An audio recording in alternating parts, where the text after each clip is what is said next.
தோழமை நமது உறவினர்கள் அனைவரையும் இந்த விழாவிற்கு வருகிறதற்கு மிகவும் மகிழ்ச்சி அடைகிறோம்.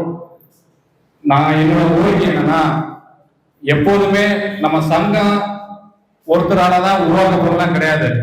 சங்கம் யாரு வேணாலும் உருவாக்கலாம். ஆனா அதை கடைசி வரை கொண்டு போறது நம்மளால உறவு மட்டும்தான் நமக்கு ஒத்துழைக்க முடியும். நம்ம சங்கத்துல ஒரு யூனிட்டியே கிடையாது. என்னோட கோரிக்கை அதுதான்.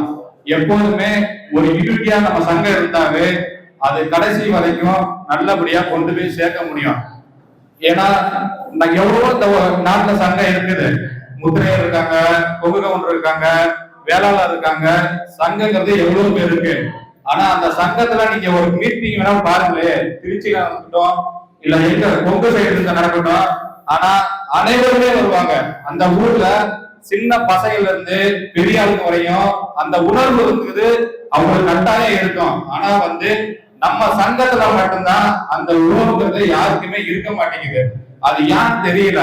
அதனால வருஷம் நம்ம சங்கம் நல்லபடியா நடத்தணும்னு செஞ்சு நினைக்கிறாங்க. அது சிலனால ஒத்துழைக்க மாட்டேங்கிறாங்க. ஆனா இப்ப வந்திருக்க இளைஞர்கள் இன்னும் நம்ம ஊர்ல போய் சொல்லி, நம்ம ஊர்ல உள்ள சின்ன சரி பெரிய சரி எடுத்து சொல்லணும். சொல்லி அடுத்த வருஷம் இதே சித்திரை ஒண்ணுக்கு நம்ம விழா தர போது இந்த மண்டபம் கிடையாது, எஸ்எஸ்கே பெரிய பெரிய மண்டபத்துல ஒரு பெரிய விழா நடத்தினாதான் நம்ம இளைஞரோட ஒரு எழுச்சி உருவாகிறதுக்கு